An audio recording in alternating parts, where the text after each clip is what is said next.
salaamaaleykum daleen na jàmm ci Dakar Dakar te dañoo ñëw pour ñu jàngat ay vidéo d'une caméra de surveillance comme tubaab nu mu koy waxee l'habit ne fait pas le moine ñaari soxna yi ngeen di gis ci vidéo yi nii ñaari soxna yi ay sàcc lañ seen modus operandi nag dafa nekk loo xamante ne dafa efficace loolu nag dafay wane une certaine espionnage nañu juglu ci vidéo bi mais balaa loolu ñu ngi leen di ñaan ngeen abonné wu ngeen like vidéo bi te ngeen partagé ko pour que ñëpp mën see jot te it mën see jàng ci soo mën na dem.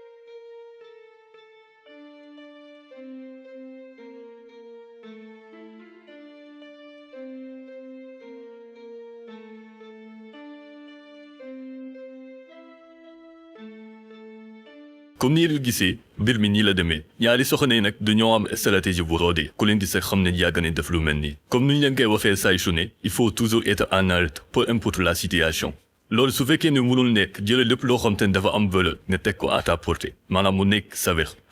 parce que si situation bi mën nañ comprendre que ni jigéen gi day am moment de relâchement parce que dafa nekk di dafa ay kuusam waaye n'empêche que comme lii di téléphone am lii di portefeuille wala na nekk wetam mu mën sa bàyyi xel mbir bi nag moo ngi nii ñoo ngi lay laaj seen xalaat à travers les commentaires ñoo ngi ñaan ngeen partage vidéo ku ñëpp mën say jàng pour ñu mën a identifier personnes yi def lii sur ce ñoo ngi wante ba beneen sur Dakar Dakar